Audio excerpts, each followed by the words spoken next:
What is up, YouTube? Good morning and welcome to the Jake G and Rodney show here for the Crypto Hour, baby. What's up, baby? Good morning. Good morning. Jake is rebooting his computer, so he's going to be coming in a little late today, but I hope you're all having a fantastic Tuesday. Market is recovering quite a bit. Good morning to all the people in the chat already. Do me a favor, smash that like button. Check us out on all our social media platforms. Links to everything is in the description of this video. We have Javi in the chat. Kyle, what's up, baby? Mizzy Matt, what's up? Bree, L, J Linda, Javi, Slim Cheeses, My Ultra, what's up? Jason, what's up? Scotty, good morning. Good morning. We have Sacco, talk to my manager, Sell Mofo, what's up, babies? What's up, babies? What's up, bud? Hope you guys are having a fantastic Tuesday. And a lot more is coming out of this FTX story. At the more the days go on, the weeks go on, the rabbit hole gets bigger. And the crazy thing for me, the crazy thing that I'm seeing right now. What's up, Jayhawk? What's up, Greg? Welcome in. Welcome in. Make sure you guys smash that like button on the way in. The media is doing an insane. It's like mental gymnastics, the way they're making this man sound like he's just completely like innocent. It's absolutely insane. And with that being said, let's welcome Jake G and baby. What's up, baby? Let's go, baby. How you guys doing? We got our coffee today. Happy Tuesday hour. I'm excited for an exciting hour. Are we green? Everything's green. We are green today. Dude, check this out. I'm watching an interview last night with I'm just watching all the reruns of the interviews with Kevin O'Leary. This guy has to be out of his mind. The chances the media are giving SBF is insane. They're making it seem like a bunch of kids were in over their head, and they didn't scam anybody. Yeah, they stole $10 billion. Crazy. $10 billion. What's Kevin O'Leary saying? Well, he's just being like, I don't know. Okay, so BitBoy was saying that apparently people came to his house and they were threatening him. That's a conspiracy, to say nice things about SBF. And if you were just to look at Kevin O'Leary's interviews, you would think that maybe he is being threatened because he's just so nice. He's skirting around the issue of calling him a fraud or anything like that. They're making it seem like it's just a bunch of kids who kind of were in over their head, Just crazy. He is. I've seen interviews, and he said he would invest in his businesses again. It's like there's a reason. Why is he walking that line? Does SBF have some dirt on Kevin O'Leary? Has Kevin O'Leary invested in it? Why is he being nice? That's the question we need to find out. Yes, and I have to say that I do have a newfound respect for BitBoy because I didn't really know how much Kevin O'Leary's been a little about this whole situation. So, man. Yeah, I think BitBoy's doing good. I think he's poking the bear a little bit by calling out Gary Gensler. He's making videos threatening Gary Gensler. I just don't see myself ever doing that, getting to that point, threatening the head of the SEC. But he's making noise, which is good for the crypto space. Yeah, exactly. Yeah, because they have connections, so they're going to try to investigate that.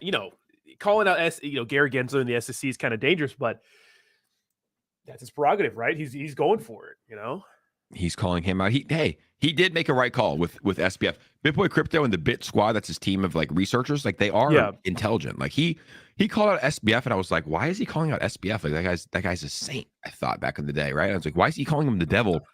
Soon to find out, he is pretty close to the legitimate devil. With what he's done, he stole $10 billion, $10 billion, and we're seeing that impact us. I just all transparency. I just woke up not too long ago, probably 30 minutes ago. I was gonna sleep in because I have a flight in a while. I was like, I'm not gonna go work out. I'm gonna sleep in. Yeah, you're going. I woke up at 7:40. God woke me up and said, Jake. And I said, yes, God. And he said, you got to stream with Rodney Crypto Hour. So we got up and we did that. That's why I look a little bit tired. But this whole fiasco is affecting our friends. We just woke up. I woke up with a text, and one of our buddies is like, "Hey, am I screwed? I had money on Gemini, and I transferred it off 3 days ago. Yeah. What's the latest with that? Because I did Gemini. Did they file or did they stop withdrawals? So this is the contagion. So Digital Currency Group is the partner company for all. Is the parent company for all of this. So Genesis had 175 million locked in a trading account in FTX. Boom. Fuck. Okay, so the parent company gave Genesis $140 million in equity. Turns out they needed more. That hurt Gemini and Gemini Earn, which is what our buddy was using. And they had counterparty exposure to Genesis. So obviously, Digital Currency Group. So what they could do, because we know about Grayscale, right? Grayscale's they could liquidate their Bitcoin and then move it over to the subsidiaries, which would help Gemini and Gemini Earn. So That's the situation with that. More exposure to FTX. The contagion continues. And we thought that Genesis was okay because they said they were okay. Yeah. It turns out because they thought they were going to be able to access their money with FTX. And it turns out maybe FTX didn't tell them in time. Maybe something happened where FTX let some of their other people withdraw money first. But that's the skinny on that. It turns out they had exposure. And it's pretty bad because I was looking into it a lot this morning for our bro. And yeah, I mean, we're not going to say $300,000. That's nuts. That's a lot of money. Yeah, that's a lot of money. And that's like, and it's just because of the staking. You know, he was keeping it on there because he was making another 1,800 or 2,000 or whatever it was a month. I remember telling him, like, is that worth losing at all? You know, that's pennies on the dollar. Like, is $1,800 a month worth losing 300K? And the answer to that's no. And that's how they get a lot of people. That's how they get this money. But yeah, it's just that exposure, you know, and it's just that it is enticing. Like, it got me, even someone that's in the crypto industry, like, it got me because Celsius was giving me 12% on my Polkadot and 9% on my USDC. It's like, wait, if I put $1,000, if I put, 10,000, I can make $900. It's like, it's insane, the rewards. But at the end of the day, it's like, yeah, it's not worth it. Let's say a prayer for him. Hopefully he's able to get that back. Yeah, and you see how it kind of works because back before Terra Luna collapsed, I know that Genesis had a bunch of UST, right? They traded a bunch of Bitcoin for UST, which they probably used that UST to stake in Acre Protocol, which is Terra Luna's 20% APY. So you could see how like they're getting 20% while giving their users 8%. So you have to keep this kind of chain going, and one thing blows up, they all kind of blow up. So man, crazy. Isn't that inevitable though? It's like, that's like, it almost sounds like it's a ticking time bomb. Like, if I give you 2 and then the guy gives me 4 and then he's getting 8 and that person's getting 16, the other person's getting, like, where does it stop? And don't you remember some of the crazy APYs that some of these DeFi projects were having? Like, I remember seeing like thousands of percents. Like, people were saying like you get 1,000% APY. It's like, that's such bullshit. That's impossible.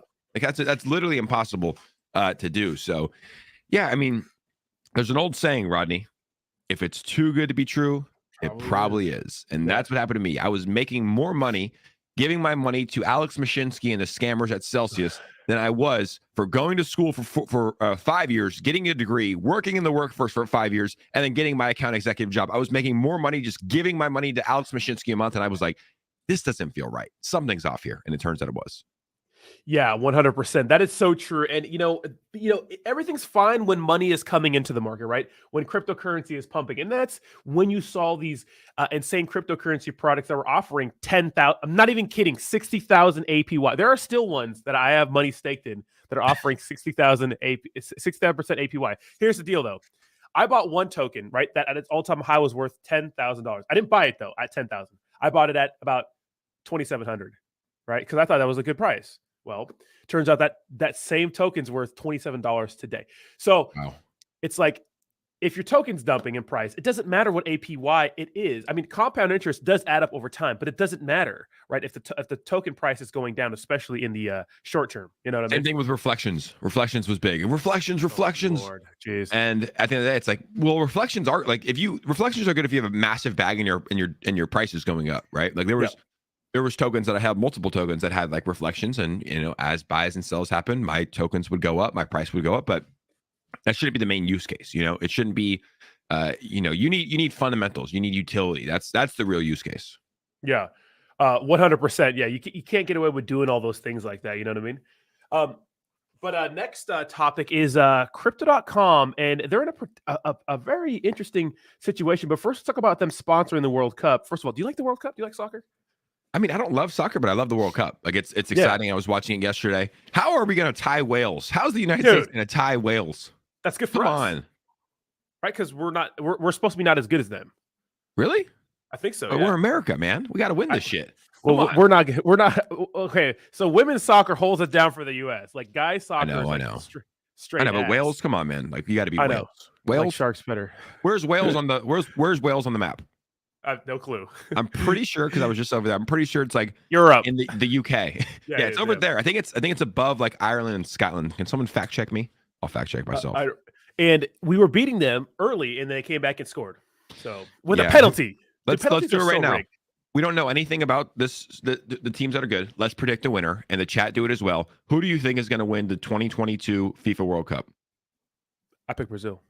That's who I was gonna, all right, fuck. I was gonna go with Brazil too. Let's see. Well, if it's not Brazil, it's probably someone in South America. If it's not South America, it's probably someone in Europe. Let's go with España, Spain. España, really? Okay. Did One of the two. Did they run recently? Some cheetah says, let's see. Crypto King says Wales is raped by London, baby. Oh, yeah, London is. We're playing England next. My bad. We're playing England next. Yeah. US. So Wales is raped by London. Yeah. So it's right there, all connected. Yeah. So we should have. I mean, if the USA it goes far in this like actual tournament. I mean, it's a W for us. So we're kind of asking. But Crypto.com, advertisement everywhere. Brand association is a big deal. I feel good, but I'm also wondering now. Okay, in a few weeks, they're having their audit come out. Do you think CZ was clearly talking trash towards Crypto.com, implying that they were fibbing their balance sheet by bouncing money? Yeah. So the other day, there was this huge issue because apparently Crypto.com accidentally sent $400 million to Gate.io. Yes. They sent it back. And what they were saying is that when they send them those funds, they use that as a snapshot, then they send the money back. So CZ made a post saying that you shouldn't trust cryptocurrency exchanges, like sending money back and forth between each other, something along those lines, implying that they're not backed by what they say they're backed, but Crypto.com is getting an audit. It's ongoing right now. That's coming out in a few weeks. What is that audit? CZ needs to chill. All right. CZ wrecked one American exchange. CZ needs to chill and not wreck a second American exchange. But look, here's the thing. Crypto.com, they had their FUD storm. They had probably billions of dollars pulled off of their exchange, I would imagine. Probably close to billions of dollars, if not 500 million to billion. And they weathered the storm and they got through it.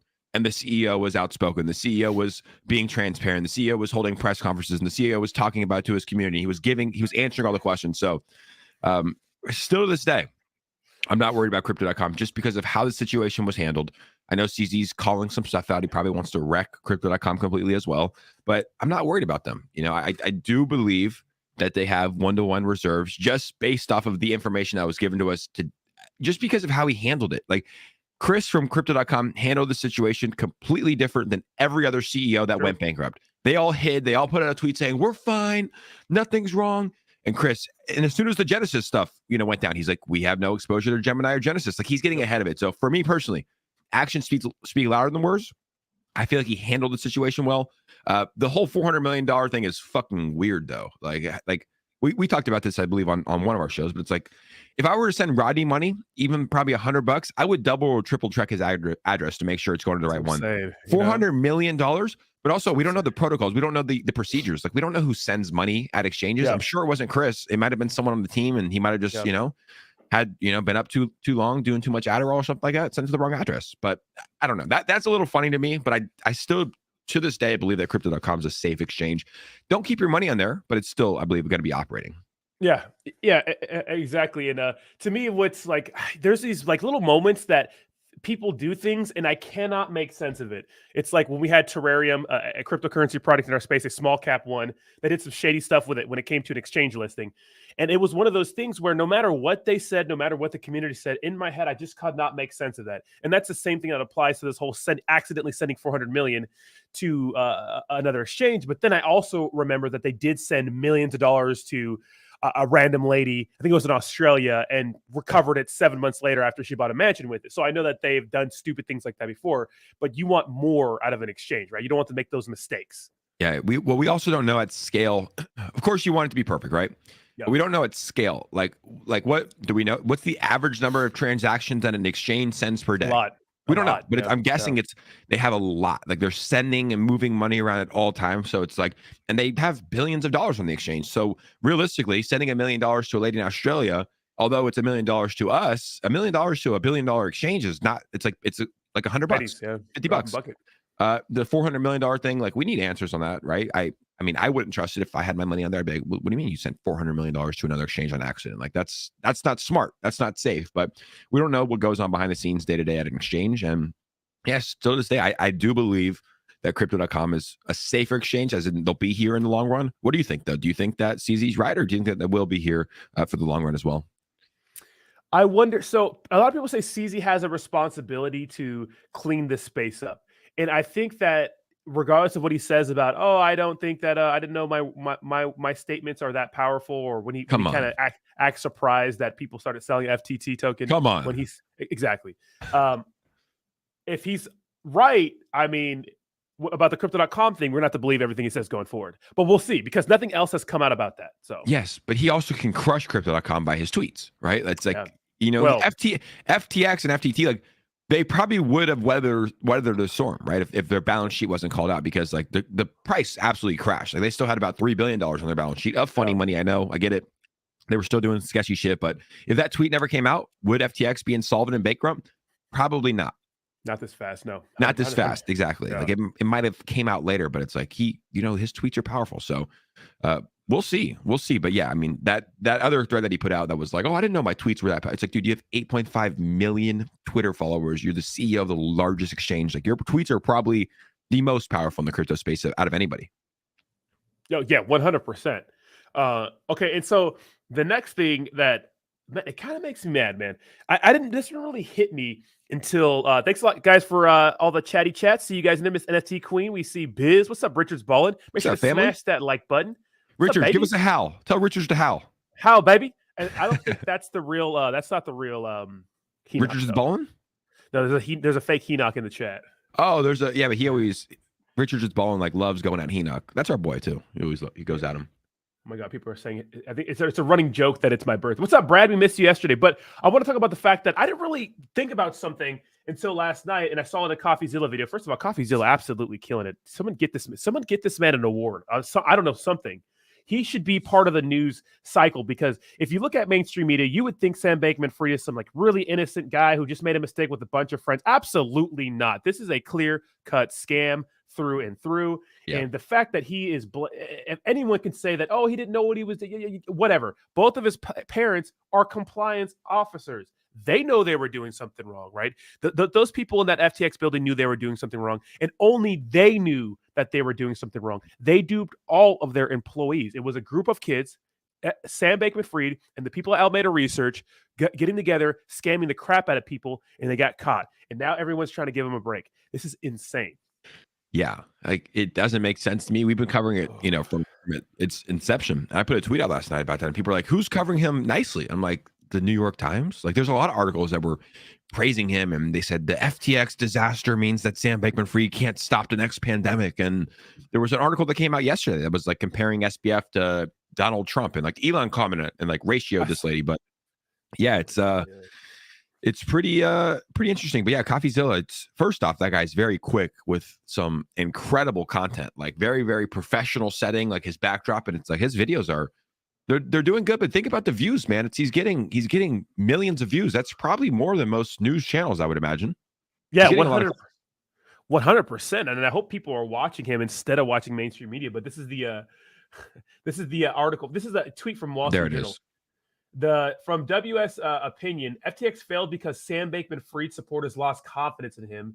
That may be how Donald Trump finally crashes and burns too. What the hell does this have to do with Donald Trump?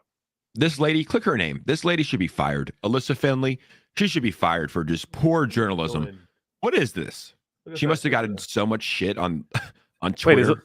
Wait, is Alicia? Is she a redhead? What's up, Alicia? What's up? Hey. I can forgive a bad news story, She must have, dude. Her mentions, like, Elon Musk ratioed her on this. Like, her mentions must have been crazy yesterday. She probably wanted to stay offline. Let me go ahead and follow. I'm just kidding. Alicia. Yeah, what a poor article though. Poor article, but I mean, I feel like journalism's just like literally. I don't know. Ozm says we're getting shadow banned. No, I don't. I think a lot of streams are messed up this morning because I couldn't find. There's a few live streams I watched in the morning and I could not find them. It said they were live, but I could not go to their live stream. So something's up with YouTube this morning. So it's we're not not getting me. Shadow banned. Hopefully not. I don't think so. We only talk about relevant shit. Yeah, exactly. Which, I mean, it is what it is. But I think a lot of people are something's wrong with live streams this morning because I couldn't find my favorite shows. Yeah, they're probably going after. They're probably changing it up now that Elon's saying that we're going to be able to live stream and monetize on Twitter. They're probably freaking out on YouTube. Yeah, he did say that, right? Mr. Beast. Oh yeah. So if you guys, so that'd be kind of sick, right? The content creators on Twitter and I mean, getting paid for it, you know? I think it's going to happen. I mean, that's the wave, right? You're seeing like that's why people went to TikTok. Like they were getting paid more, they were getting following. You know, YouTube. It's tough to grow on YouTube. It's tough to monetize on YouTube. So, how do you get people on your app? Like one, I think the recipe to get people on your app is one, like you monetize people for posting. Like people always want to get paid. Two, you allow people to grow very quickly. I think that's important. That's why everybody went to TikTok. It's like, you know, a random girl that's 16 years old can do a dance move in Texas and she can get like 2.4 million followers, right? And her videos can go viral. So I think you have to open up the algorithm on Twitter a little bit. I don't know. I think it's pretty open though, right? Like you can post something and people can retweet it and share it. But that's why TikTok was so good. It's like people like you can grow, you can get followers. It's tough to grow on Instagram. You can grow on TikTok, and that's why so many people went over there. So yeah, I'm really betting on Twitter to be the number one platform in America in a couple of years, probably 4 or 5 years. Like I think it's going to be the number one platform, which is why I'm happy to be on here. Yeah, that's awesome. I love it, man. I love it. And DJ says it was a few minutes after 8. So yeah, I guess people cannot see the stream. That sucks, man. Really? Yeah, that was happening to me. And DJ is always like, "Here, thank you, DJ. I appreciate that." I'm not sure what's up with that, but YouTube's being strange. It was doing that to other channels. Okay, that's what I thought. Okay, but 100%, man. I think the better the more the competition, the better. Like you're seeing Twitch really die. That streaming platform, Twitch, starting to die because of YouTube. Is it dying? Yeah, the revenue share sucks. I mean, the ads are absolutely. You have to watch sometimes like an entire minute of ads before you watch somebody's video, and you can't skip these ads or at all. And so to me, when I'm watching a Twitch channel, I just click off. I'm not trying to watch this whole ad. I'll just watch another video. And there's like no algorithm that can help you find new Twitch streamers. So you're seeing all these companies trying to compete with YouTube now, and I'm not sure if they could do that. Maybe Twitter can, but. I think Twitter can just because Elon. Like I believe in Elon. Yeah. I think he's a genius. Yeah. But yeah, YouTube has the market share. YouTube has. I mean, they've literally created a name, YouTuber. You know, like you're a YouTuber. You're a streamer, but you're not a Twitcher. You're a stream, right? You're a YouTuber. So they have the market share. The algorithm is so great. Every time I log in, I get crypto, UFC, and I don't know what else. I get a lot of those. Right? Like they formulated your algorithm so good for you. And they made it so user-friendly. Isn't it weird how YouTube never stops? There's no end. Like you can literally scroll forever and it will never stop. It's kind of creepy like that, but we'll see. I think I will bet on Twitter though. I do think that Twitter is gonna outperform YouTube. I do. Wow. You wanna know why? The one main reason? Free speech. Let's be honest. You and I, we can't say what we want on this platform. No. We can say a lot of stuff, right? We can curse, we can talk about crypto, we can call people names, we can talk some shit, but like we can't speak our true tongue on this platform. We can't. You demonetize, yeah. We don't say what we say to each other, right? Like, and we don't even say anything bad, but it might not go with the viewpoints of the higher up of this platform. So we kind of bite our tongue a little bit, which on Twitter, I don't think you'd have to do.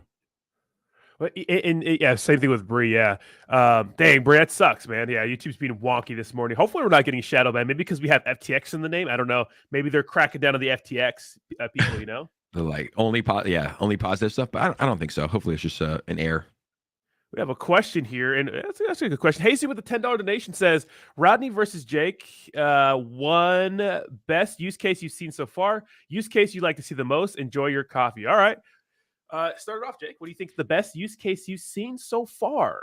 The best use case I've seen is probably a layer one blockchain, right? And this isn't in like the meme coin DeFi space, but like an Ethereum, a Solana, a Polkadot, like an actual blockchain that can be used to trade and transact cryptocurrencies. And on that note too, it's like taking that blockchain and using that gas and that crypto as to create other projects like NFTs, right? And I think there's going to be other things that come out down the road. The use case you'd like to see most is the metaverse use case. I would love to see what it's going to be like, when we have a fully functioning, built out metaverse that you can all go into. And I'm talking like maybe 10 years, like not the ones that we see now. Cause like I go into Decentraland and the sandbox and it's like the graphics aren't great. You feel like you're in like a 1990s video game, but it's like, imagine when you're actually in the video games that we see on a daily basis. Or actually, let me change that. I think what would be cool. And I know that Dana White partnered with Mark Zuckerberg for Meta to put on the Oculus and go to the UFC. No. Apparently, they're gonna. Yeah, you're not gonna be fighting, but they're gonna put on the glasses. You can go to and have tickets ringside. So instead of renting the pay-per-views on your actual TV, you're gonna be able to put on the glasses and go ringside to the pay-per-view events, which I think is gonna be like pretty insane to do. So that's a use case I'm excited about. Metaverse is what I'm excited about. Nice, nice. Best use case I've seen so far. I like swaps. I think the centralized exchanges are nice. You know, they're kind of a simple concept, you know, but I think they're pretty sweet. Swapping tokens, and maybe that's because I'm a little biased because I'm a kind of a meme coin guy, right? A lot of us came into the space because we like meme coins. And I just have a lot of fond memories of, you know, being able to swap things and stuff like that, and paying $300 for $100 for $100 token swap, right? Yeah, that was crazy. Use case I'd like to see the most. I'm not the second with you. I want to see what the hell the metaverse is going to be in Web3, because that's what it's going to be. There's always been metaverses. This is forever, right? Since we started being able to play video games online, the technical definition of a metaverse is a virtual reality world where you have an avatar that represents you, pretty much. So we've been able to do metaverses forever, but it's like the metaverse as people think it is, which is a head device where you can touch and feel and those sorts of things. But I think one of the creators of Xbox, or somebody involved in corporate Xbox, or the CEO or something like that, just says like the metaverse is just a really poorly designed game, which I thought was absolutely hilarious, because it kind of is. Yeah, it is. Yeah. Yeah. I mean, right now that's what it's like. But yeah, I think it's wild. I mean, we're moving that way. We're moving that direction. And like there's no denying that. I don't know how I feel about it, because it's like, man, the more that we put on those headsets, the less we're going to be in real life. But at the same time, it's probably going to be pretty exciting.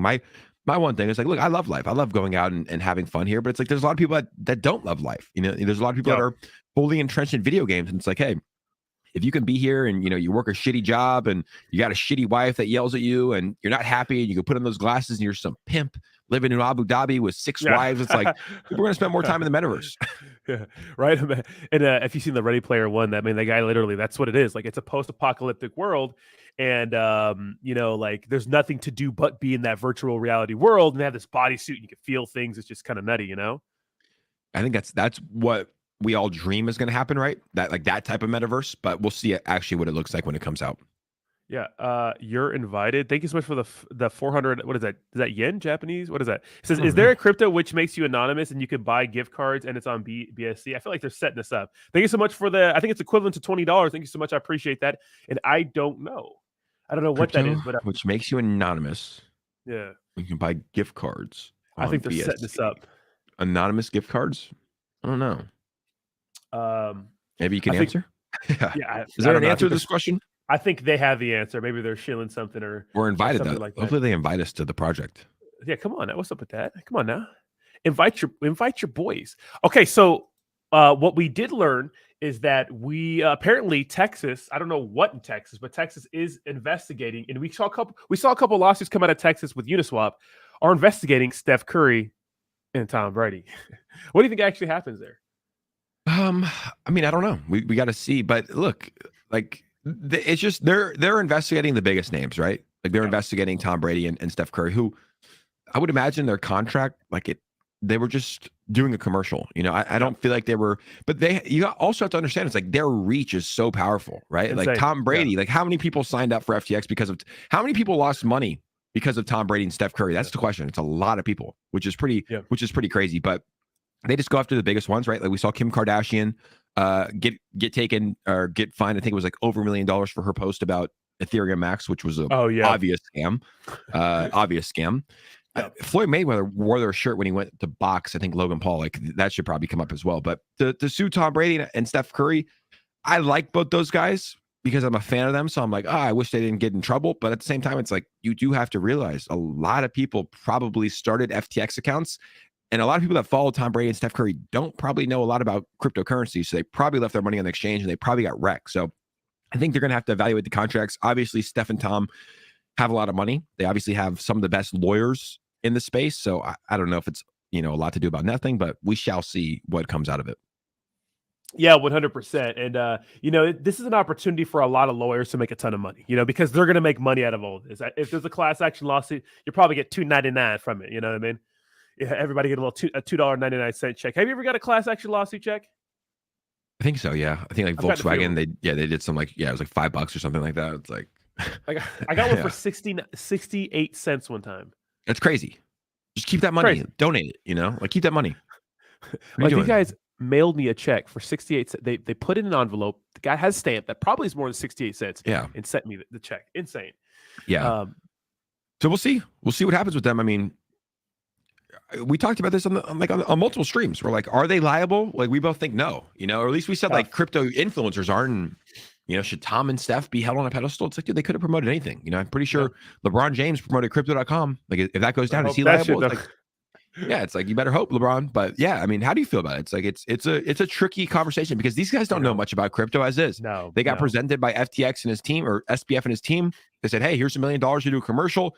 We're this legit exchange. We partner with these people. We're donating to this government. Like, I think they got duped as well. So I don't think that they'll get in trouble, but I do think that they should take responsibility as well. I think Tom Brady and Steph should both say, hey, I'm sorry. I don't know if they have, but they should. Everybody should take responsibility. You should make a statement, say, hey, I'm sorry for promoting this exchange. I wrecked a lot of people, but hopefully things will get better. I think that they should take responsibility. Yeah, 100%. And you got to think like their due diligence is probably whoever their agents are looking into something, And it's a tough like situation to have to like dissect it, and I'm interested to see how this is going to play out over the next like 3 years, because it's going to take a long time for this stuff to resolve. The legal system is very, very slow, Yeah, I think they got duped just like us, man. We're in this space every day, and like we can both admit that we got duped by FTX. I'm sure a lot of people here did. It's like, dude, they were doing $8 billion of volume per day. SBF was being hailed as some hero. It's like we all got duped. So yeah, responsibility. Take responsibility, Tom. Take responsibility, Steph. But to face like prison time or something, I don't know. Maybe a fine. We'll see. No, they're not going to get prison time. But everyone except CoffeeZilla, man. I'm watching all old CoffeeZilla stuff. I'm like, damn, this guy really was on that ass. Like, CoffeeZilla, he knew from the beginning. Yeah, he knew. Fuck, okay.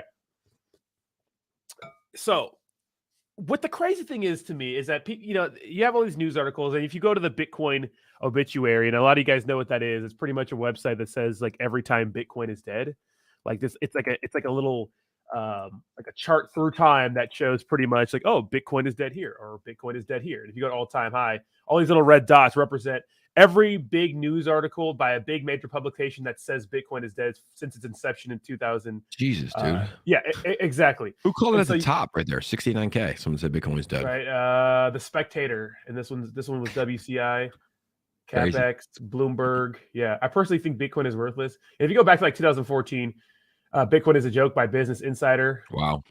Bitcoin is still doomed, Bloomberg back in 2013. Wow. And so what you all see is like big players like banks in the space saying that, Bitcoin is good, Bitcoin is bad. And what I've seen a lot of flip-flopping articles from JP Morgan, not JP Morgan, but Jamie Dimon on Bitcoin. It's Ponzi, crypto's a Ponzi, whatever. These guys just what they did, they had a trademark, right, for a patented a crypto wallet. Exactly. A crypto wallet. Like a trust wallet, a MetaMask. Like they did a patent for their own, probably a JP Morgan Chase crypto wallet. So it's like they're playing the game. Fucking saying, yeah, Apple Pay takes USDC now. It's like, they're trying to integrate it.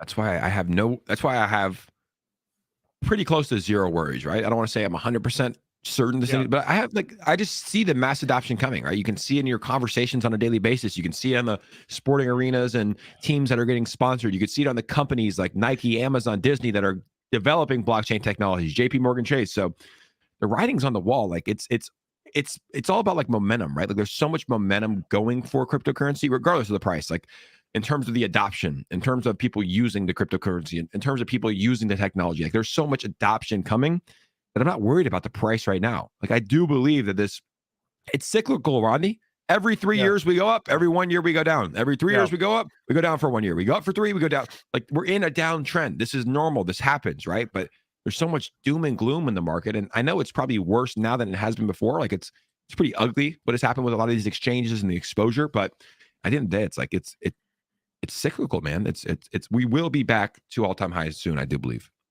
Yeah, 100%. Yeah. And yeah, they always focus on the now. And if you go back and look at these articles, I mean, if you read some of these, like really read some of these, it really makes you feel like, damn, like this is exactly how we feel in this very same moment with Bitcoin. It's like you feel like all these big players going down, everybody's getting busted for scams. You feel like the end is near, all these crazy peak FUD articles. But you have to keep in mind, just like YouTube, right? Just like clickbait, a lot of these news outlets needs edgy, emotional, headline. So, and that's what they do. They put out these crazy hit pieces, right? There's some truth to what they're saying about some of these cryptocurrencies. A lot of them mostly being Ponzi's, right? But there are some good cryptocurrency products, and blockchain technology is the future. So, this last year has been rough for a lot of people. I mean, like you said, when we're looking at the insane returns we get, what are they comparing it to, right? Are they comparing it to this one last year or over the last 10 years? So, perspective. Yeah, and I think a lot of Jamie Dimon, he has so much money. What's his net worth? He's got to be a billionaire. He has so much money. A lot. And yeah. at some point, these billionaires, you have to think that they're manipulating the market so they can get in at better prices. You have to think that, right? Like they understand their power, just like CZ Binance understands his power with tweets. Like Jamie Dimon understands when he puts out a message about crypto and he talks bearish on it. Like the price might be affected a little bit, or at least the confidence in a lot of retail investors is affected a little bit. Price goes down.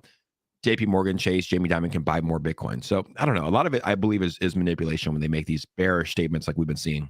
Yeah, a nice $1.6 billion. A little not bad. Not bad for Jamie Dimon. I mean, tough job this guy has though. The CEO of Chase Bank, like that's a high stress job right there. And he's smart. Look, they understand what's happening in crypto. If you and I are bullish, there's probably a good chance that these guys are a little bit more bullish.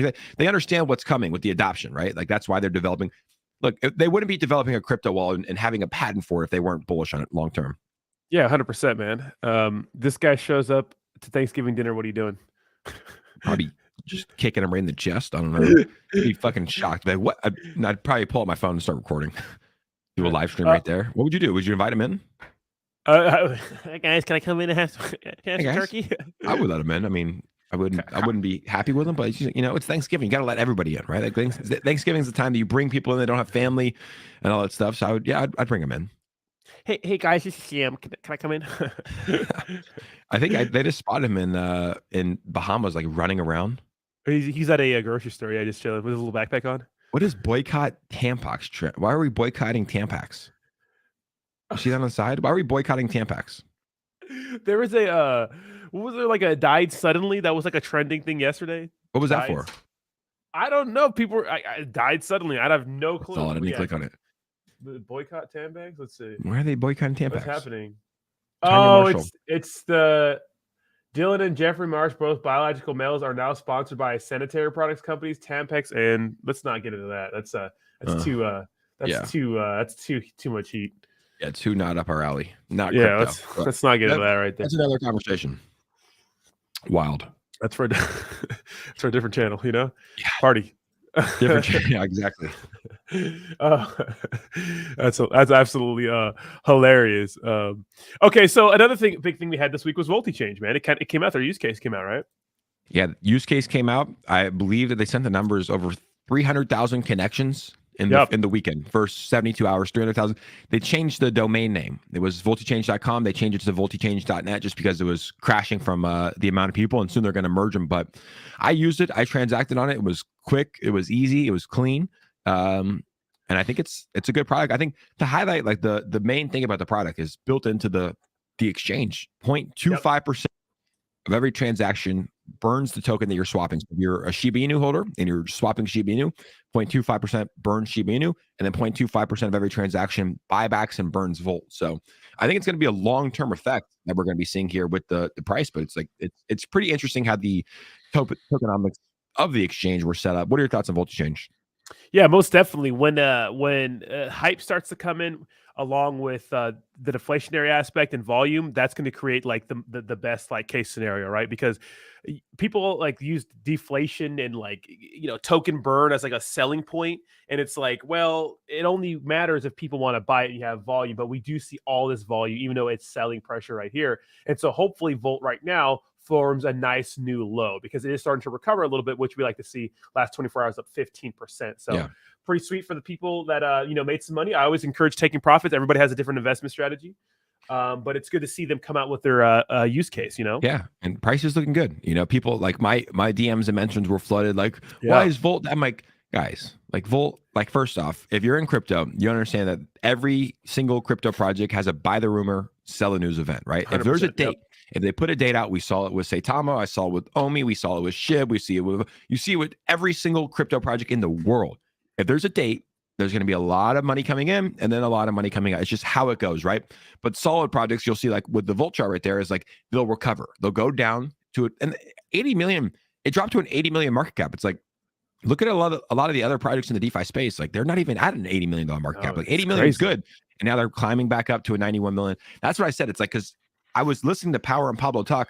They were talking about Voltichange launching that, but they also were mentioning like they were saying that there's tier 1 exchanges coming, big ones. And they said, Jake, I remember on the stream, they said it's either going to be one of those top 5, right? And I was like, well, that's Binance, Coinbase, Crypto.com, KuCoin, or there was one more. And they're like, yep, it's one of those. So that's why I still think that, the way that they set it up is like you launch Voltichange, you let the Jeets kind of come out, which we saw, and then you have more utility coming down the road. So that's what I'm happening here. Hoping will happen with Volt in the next coming days or weeks. Yeah, 100%. So we're have to definitely keep an eye out for that. And man, it's just the meme coin hype, man. How difference does a year make? How much difference does a year make? It's crazy, right? It's like day and night. It's opposite. We're literally like, we're opposite right now from where we were November last year. Like we were at all-time highs last year, I'm pretty sure, right around this time. Like it was insane what was happening. I think I had COVID around this time last year. Yeah, I did. I had to cancel my flight to Florida. I got COVID, but right around this time, I think we were probably going downwards at this time. But yeah, November, man, it was, and we will get back there. Like, and now we're better prepared to get it back there. And honestly, it'll be so much more worth it. Like we're going through the shit storm right now, all of us. Oh yeah.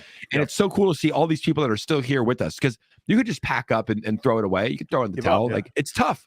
It's not fun. Like everybody's seeing their money go down, getting drained from their wallets, and you're seeing all this shit. And it's like, but we will be back, and it will be worth it. And there will be another day where meme coins are just pumping thousands of %. Everybody's making money, and that's why we're all in crypto, But sometimes it's good to have the bad so you can experience the good. You can appreciate the good.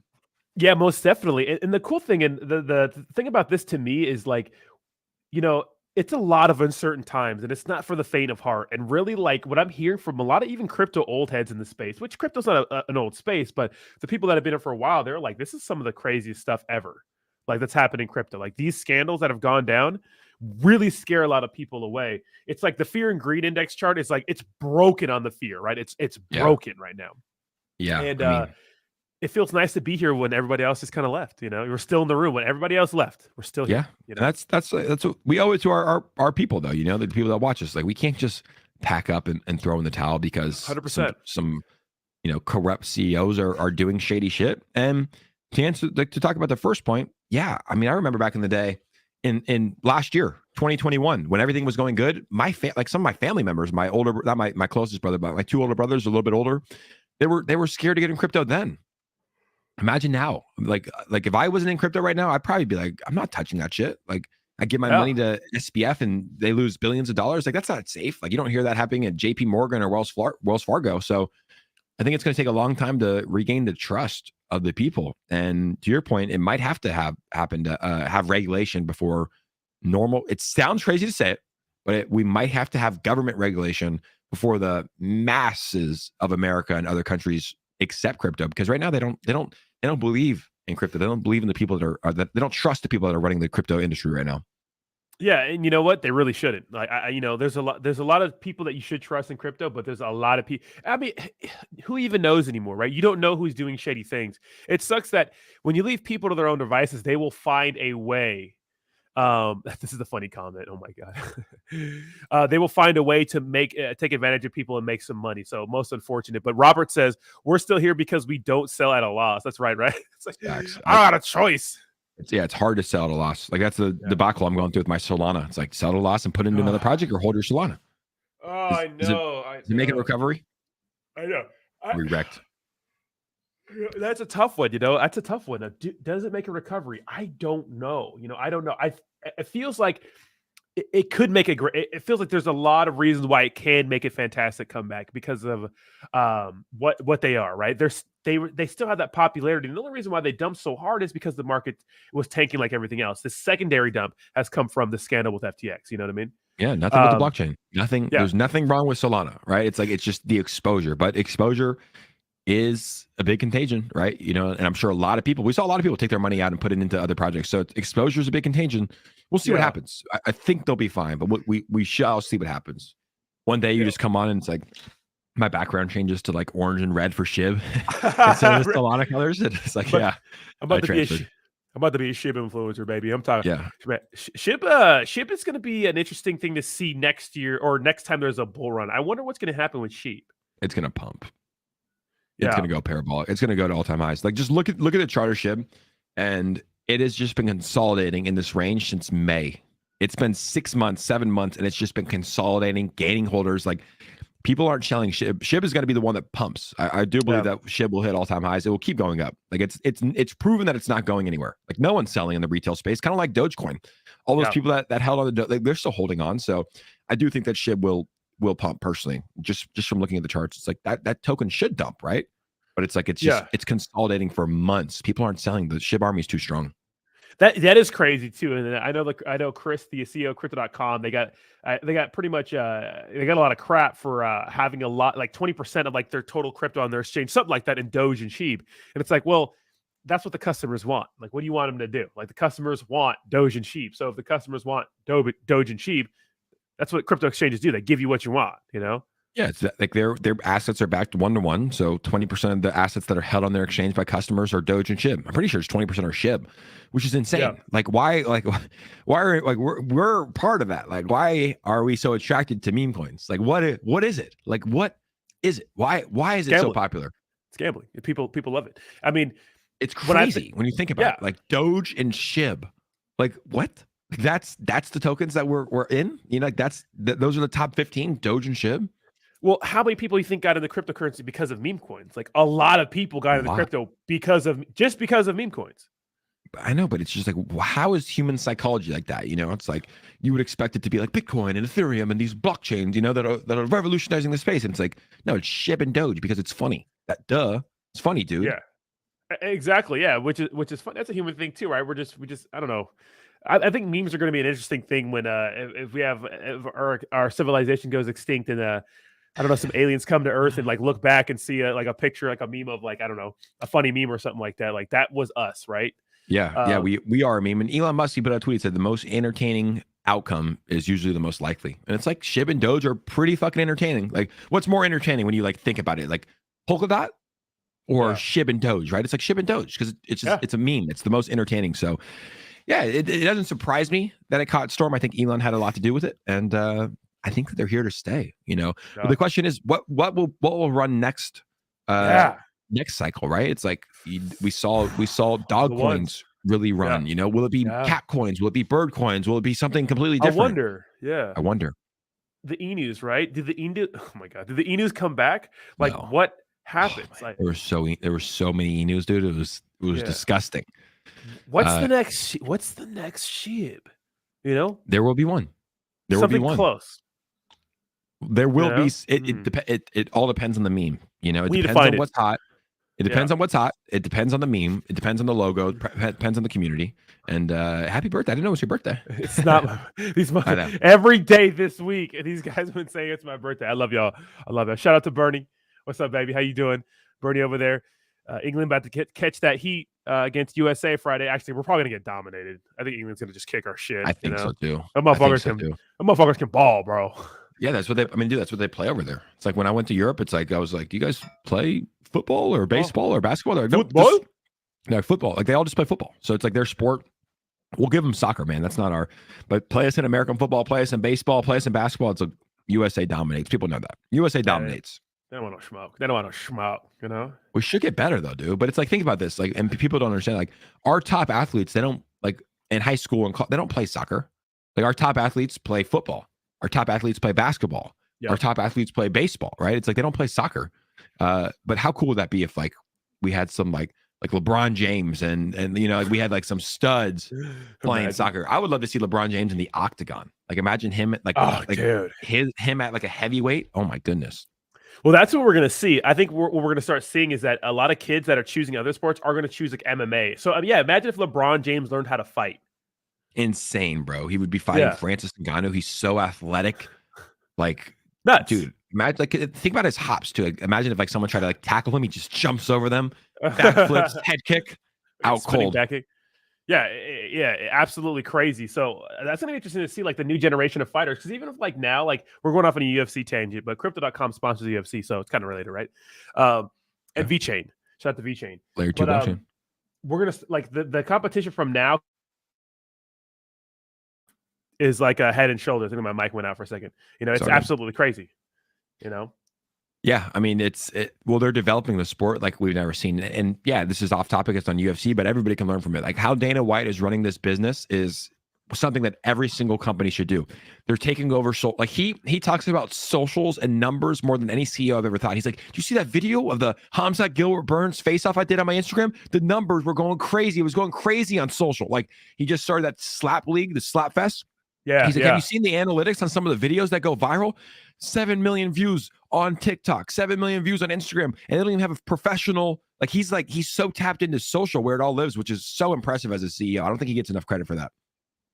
Yeah, 100%, man. He's killing it, man. He's that guy, He's like dude, that man. guy. There's a few people like that in our world, that just really run shit, and he's one of those guys. He's got fuck you money and he doesn't care. And that's what we need. It's like they come at him all the time and he's unapologetically himself. And we need more leaders like that. And I think we're seeing it, right? Like Joe Rogan, unapologetically himself. Andrew Tate, unapologetically himself. Elon Musk, like they don't care. They don't care what the articles say. They don't care what the press says. It's like they're going to be themselves. They're going to say what they want. They're going to go against the grain. Like we need more leaders like that, right? We don't need just people that are just going to bend over for the government. And, if someone says something about them, they're going to stop. Like, I think a lot of CEOs in Silicon Valley are that way. It's like, I was working in Silicon Valley. It's like, it's the woke culture, like there's like, you have all these different days for people and, you got to make everybody feel equal. And I'm all for equality, but it's like at one point, when does the line stop, right? When does the line stop? Yeah. Yeah. Well, it's like when it comes to that, like I think people have to understand that, the people that get shit done are like that.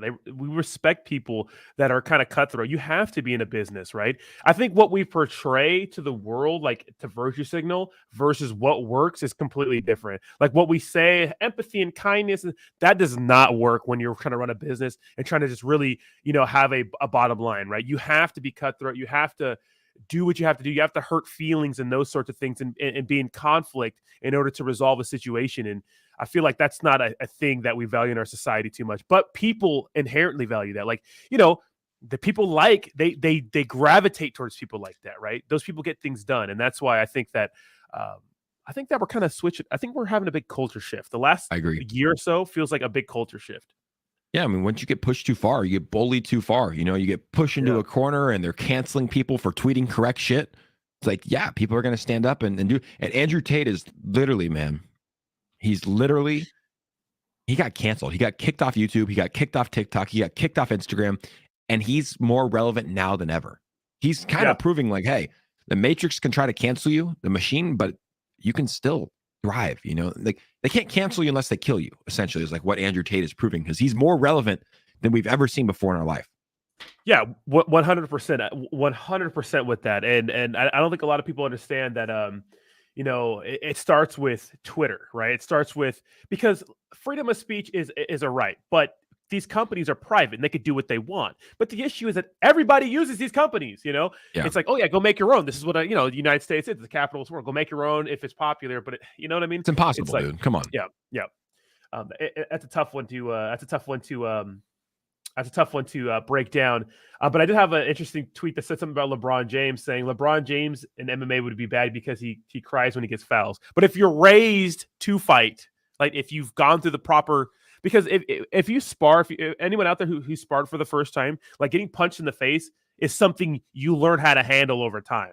Like you don't flinch or back up or, do some crazy things, right? You just learn to get hit in the face or get hit anywhere pretty much. So, talking about like more kids growing up and fighting, you know what I mean? To you get used to it. Yeah, he would get used to it. And he cries because when he gets fouled, because like that's what gets points in NBA, right? It's like when you're LeBron James, you yell, like the ref's gonna call it, So it's like, I think he would be a beast. I think he'd be a world champion. Just how athletic he is, how long he is. I think he's probably weighs like, probably doesn't weigh 280 either. It's like he could probably cut, right? He's not 280 or 265. He's probably 265, huh? LeBron. Yeah, about that. He's a big guy, so he would probably cut, but I think he would be dominant. Just how quick he is, like how athletic. It would be fun, man. If some fighters of that stature start fighting in the UFC, it's going to be interesting, and I think they will. But how do you? I mean, like when you're a father and your kid wants to do MMA, like when do you put him into? I mean, jiu-jitsu he can do at any age, right? Like they can learn that. But when do you start letting them fight? Like when do you start letting them get hit in the head? Yeah, that's tough. Boxing. That's a tough one because we are starting to see that. Unfortunately, I don't know. I mean, we love football, but I feel like as like society gets more like in touch with like our tune of like with like the bodies and how bad CTE is, I'm not sure if that can coexist with football because we know how bad it is for some of these fighters, right? They take those hits over, or some of these football players, just like fighters, they take these hits over and over and over again, and it kind of like shakes their brain up and gives them a little bit of trauma. Like that can Yeah. really, I can really get bad over time, you know? Yeah. Yeah. It's not, it's definitely not good for you. We're seeing, I mean, we're seeing NFL players become crazy in front of our eyes, right? Like Antonio Brown is not healthy. Football is, it's pretty much, they say it's like a car crash every single time you get hit. You know, a mini car crash, which is obviously not good for you, especially the linemen. It's like, dude, they're fucking 400 pounds standing right in front of each other. The ball gets snapped and they just hit each other as hard as they can. Like their neck goes back. It's like, it's a dangerous sport, but so is boxing, right? We see it a lot with boxing, like getting hit in the head multiple times. Apparently, the UFC is less dangerous than football, which probably surprises you, right? Surprises a lot of people, but they're not taking as many hits to the head all the time consecutively. It's like, you might get hit in the head like a couple times per fight, maybe get rocked once or twice per fight. But you're getting kicked in the, I mean, it's a brutal sport. You're getting kicked in the body and the legs, but it's not like consecutive getting hit in the head every single time. 100%, 100%. Yeah, that can really like over time that could really, really like wreck a lot of people, Yeah, it's not good. My Jewish mother, she never let me play football, not once. I wanted to play my whole life. She never would let me play football, which I'm actually happy about to this day because my brain's probably it's doing okay. It's not the healthiest, but it's doing better than if I was getting hit every day. Yeah, 100%, 100%. You see some of these comments about the what's going on with the whole LeBron thing being a fighter. But the thing is, like, it's different. It's not going from basketball to MMA. It's being raised to fight, right? A person with a genetic gift and athletic ability being raised in a sport, not a person that's played a sport switching over to another sport. It's a person who is athletically gifted because athletic stuff is, I mean, you can't teach heart, right? And those sorts of things and grit. So that is, who knows who has that in them, but athletic ability is God-given, right? And so is the other thing, but athletic ability, man, is some people got it, some people don't. Yeah, man. How about fighting our boy Gilbert Burns? Looking like he just said he's in camp, so I think he's fighting in January. And he said that they should be announcing the opponent today. I mean, he's getting called out by Hamzat. Yeah. Jorge Masvidal responded, and he's like, "Gilbert, you're a little bitch. You want to fight on the Leon Edwards card? I'll fuck you up there." Like he was like talking hella shit to Gilbert. So I don't know who it's gonna be, but he's gonna be fighting here. I think in Brazil, January 21st. Yeah, that's gonna be crazy. Yeah, so big Volt influencer, right? Big Volt. Yeah, Derek Brunson's also fighting December 3rd. It's pretty fun, man. We got to go to a UFC fight. Have you been to a UFC fight? I have not, no. Oh, we got to go, dude. They do such a good job. It's insane. Is it really? I feel like it'd be better on TV, but probably not, right? I mean, I think it is. I think it's better if you like want to watch every action, hear the commentators. But when you're at the actual experience, it's pretty insane to see Bruce Buffer live and see Joe Rogan come in the octagon. You see Dana White and all the celebrities there, and like when you're there, it's just the guys, they walk out of the tunnel to their music, they get in the octagon. The next guy walks out, gets in the octagon. Bruce Buffer comes in, makes the announcement, and then they lock the gate. They lock the gate. All the lights in the arena turn off, and it's just one central light on the octagon, and you hear everything. You hear every clap, every hit, every takedown. It's like, it's the most entertaining sport I've ever been to. 15 minutes of just action, everything. And the fans are going crazy. It's a wild sporting event to be at. Like, I took my brother there, Brendan, pretty reserved in some aspects. As soon as we went to the first fight on the early prelims, some guy got rocked and Brendan stands up. I was just like screaming, like it's innate in us to fucking be into this stuff, So yes, the best seat in the house is on the TV, but the second best seats in the arena and being in that atmosphere. Let's go. That's amazing, man. It's almost time to get out of here for the day. Jake, it looks like we're going to be having some in-person joint streams later on this week, aren't we, huh? We will be. I think it's on Saturday. We'll be in Miami, so maybe we do a coffee and crypto, or we'll do something then. And we'll be doing some joint streams throughout the week. We're going to Miami for the CentraCon Crypto Conference. We're going to have some fun there. And we're going to find classy crypto, baby. We're going to find a little ad, boy. He owes you $1,000. Classy. I will find you. Does he owe you $1,000 or does he owe to charity? No, he owes me $1,000. No. This is what he did. He owed me $1,000, and then he said instead. So the bet was, will Sata mask work? I said no. He said yes. We bet $1,000. He owes you that money. He said owes you that money. Yeah. Okay. And then he instead of giving it to me because I know I wouldn't like to be a sore loser. Okay. Instead of giving it to me, he donates it to the Ukraine thing. Do you even support the Ukraine thing? That's my money. I want to spend it. Let me donate it. Yeah, but it's like, dude, like, what if you don't like? You might not even support the Ukraine thing. Like, not everybody's in favor of the war, and what's going on. It's your money. It's my money, and I need it. All right, Classy, we're coming for you, Miami, baby. You better watch out. I will find. I'm gonna hold Classy upside down by his foot and shake the change out of him. Classy, shake the loon C out of him. Let's get $1,000 of loon C. I'm actually really excited to meet Classy. Yeah, he's a cool guy. There's a lot of cool people that are going there. And for those that don't know, on Thursday, I believe at 10 a.m. PST, we're going to be doing our G Media stream. So on the Gox G Media channel, you join me. It's going to be airing on Thanksgiving Day, so make sure to tune in. We'll be posting it on Twitter, Instagram, so you can check it out. I think it was a pretty solid interview. I've done like probably 5 or 6 of those. It's definitely the best one. We just flow well together. So that's going to be on G Media, Gox G Media's YouTube channel on Thursday. And like I said, we'll share it out. It's a 30-minute interview. I think if you enjoy our conversations, you'll probably enjoy that as well. Awesome. Well, Jake, it's been a good crypto hour with you, bro. It's been great. I'm off to Florida. So I'm actually, I'm not streaming right now. I'm going to go to the airport. I'm all packed, heading to the airport now. And we're off to Florida for Thanksgiving. So we'll see you in Florida. Thanks for having me on here, guys. And have a great day. Awesome, Jake. Have a good one, buddy. And thank you guys so much for watching us today. Make sure to slap that like button on the way out. I do appreciate you guys. And I'll be putting out some content here in a few minutes. And we may do like a little evening stream today, guys. So thanks a lot, guys. I appreciate y'all. Have a good one. And I will talk to you soon. Oh, bye-bye.